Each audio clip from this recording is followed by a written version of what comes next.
साहित्य संगीत कला विहीन साक्षात पशु पुच्छ विषाणहीन. म्हणजे साहित्य किंवा वाङ्मय, संगीत, नृत्य, चित्र, शिल्प यापैकी कुठल्याही कलेमध्ये रस न घेणारा मनुष्य हा साक्षात शिंग आणि शेपटी नसलेला पशुच समजावा.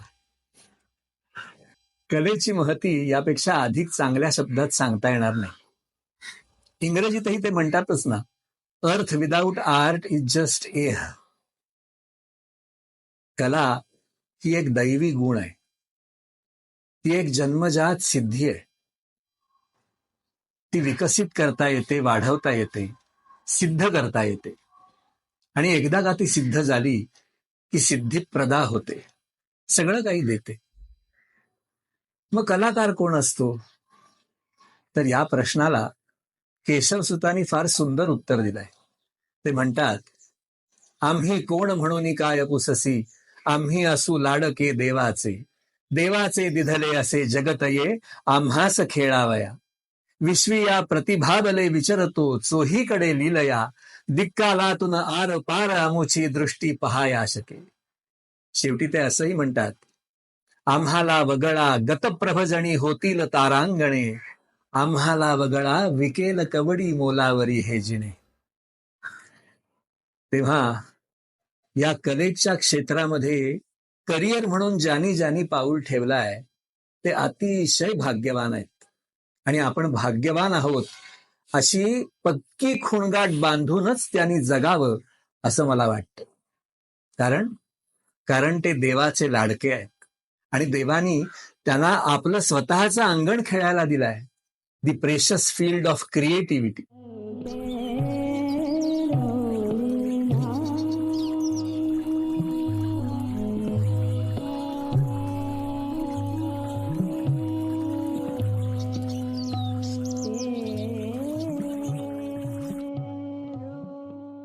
कला ही संज्ञा आपण चंद्राच्या संदर्भातही वापरतो.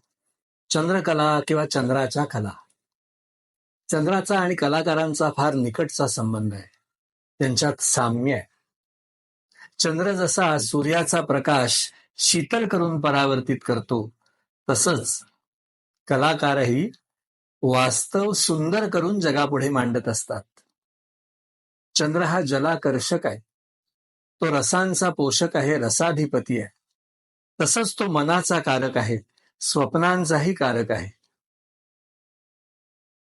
त्याच्या या विशेष गुणामुळे चंद्राचा प्रभाव कला आणि कलाकार या दोहोंवर पडत असतो. अतिसंवेदनशील मन हे चंद्राचं कलाकारांना दिलेलं वरदान आहे. म्हटलं तर वरदान, म्हटलं तर शाप. कारण अतिसंवेदनशील मन हे जसं सृजनाला कारक ठरतं, तसंच विध्वंसालाही कारण ठरू शकतं. It can be both creative as well as destructive. But artists are simple people with complex mind.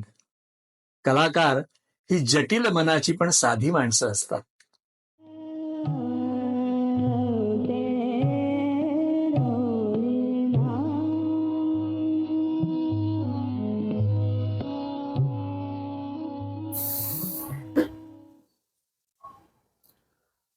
अतिसंवेदनशील मन हे कलाकारासाठी आत्मघातकीही ठरू शकतं. म्हणजे प्रत्यक्ष आत्महत्या किंवा एखाद्या व्यसनाला आपलंसं करून शरीराची परवड करणं आणि शेवटी विपरीत मृत्यू. दुर्दैवी अवस्था.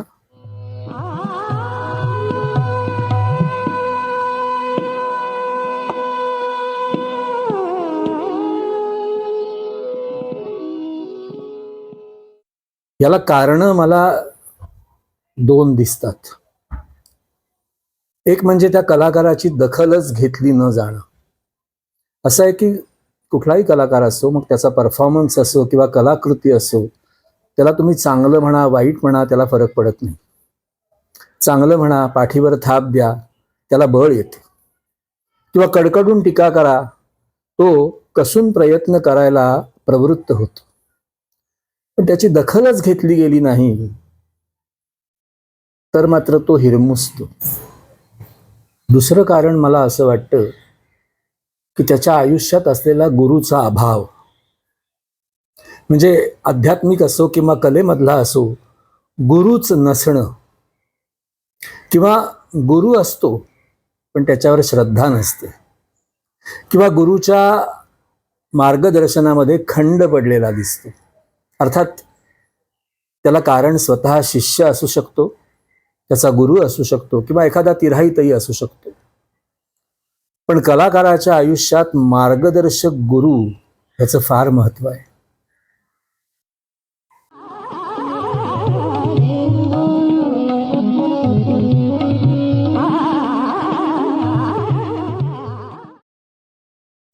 संवेदनशीलता कलाकारांना सतर्क करते. कलाकाराच्या आजूबाजूच्या सगळ्याच गोष्टींविषयी तो सजग आणि सतर्क असतो, असायला हवा.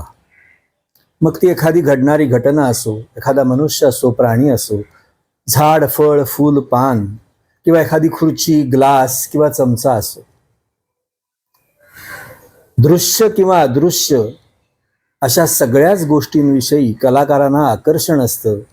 त्यांच्याविषयी जाणून घेण्याची तीव्र इच्छा असते, अगदी लहान मुलांसारखी. म्हणूनच म्हणतात ना की the creative adult is a child who survived.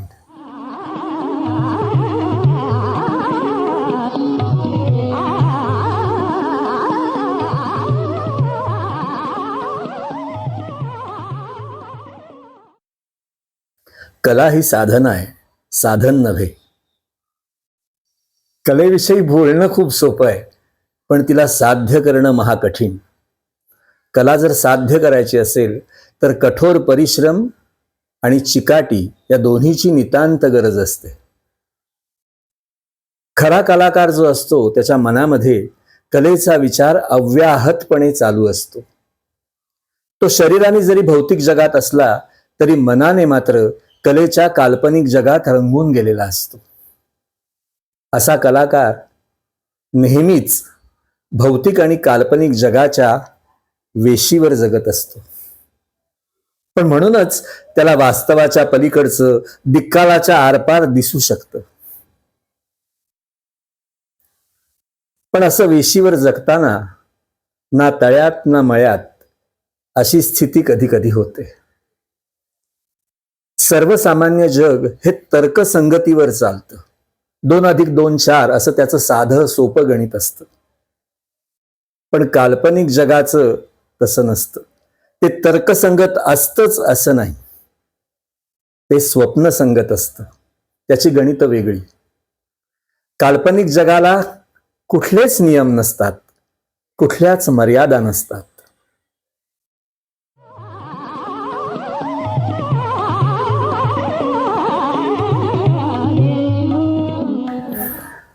सामान्य जन कला आणि क्रीडा असं एका रकान्यात टाकतात, सरकारी खात्यासारखं. पण कला आणि क्रीडा याच्यात जमीन आसमानाचं अंतर आहे. क्रीडापटूंना तालीम देताना समोर प्रतिस्पर्धी आहे हे गृहीत धरूनच दिली जाते.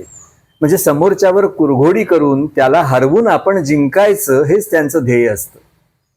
पण कलेमध्ये प्रतिस्पर्धीच नाही, आपणच आपले प्रतिस्पर्धी. आपल्यालाच हरवून आपणच जिंकायचं. पण कलेमध्ये स्पर्धा आली की ती साधना राहत नाही.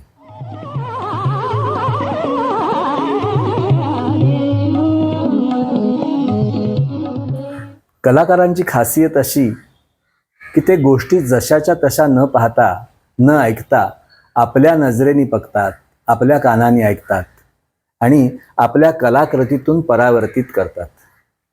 त्यांना स्वातंत्र्य फार प्रिय असतं. बघण्याचं, ऐकण्याचं, विचारांचं, व्यक्त होण्याचं आणि जगण्याचं देखील. त्यांना कुठलंही बंधन त्रास देतं. त्यांना बांधून ठेवलेलं आवडत नाही, अगदी प्रेमाने सुद्धा.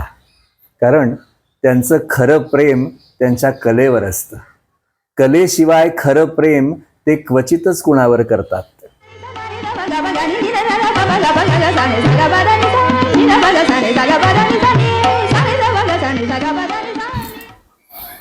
अतिसंवेदनशील मन आणि भावना प्रधान स्वभाव यामुळे काहीसं असंतुलित किंवा अनप्रेडिक्टेबल बिहेवियर ही झाली कलाकारांची एक नकारात्मक बाजू. यामुळे त्यांच्याविषयी गैरसमज अधिक होतात. संवेदनशील मन आणि भावना प्रधान स्वभाव यामुळे प्रेमात चटकन पडतात. प्रेमासाठी वेडे होतात. अगदी सर्वस्व द्यायला तयार असतात. पण स्वतःवर प्रेम करायला विसरतात. कलाकार जर स्वतःवर प्रेम करायला शिकले ना, तर त्यांचं सर्वार्थाने भलं होईल असं मला वाटतं.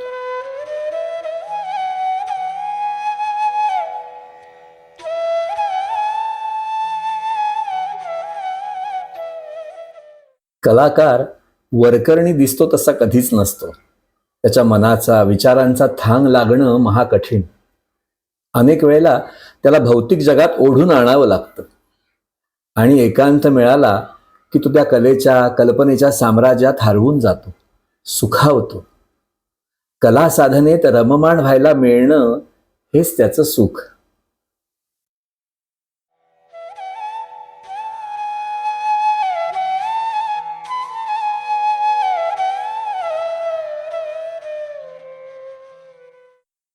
कलाकाराची कला एकदा का सिद्ध झाली की ती त्याला सगळं काही देते, पण त्याबरोबर एकाकीपणही देते.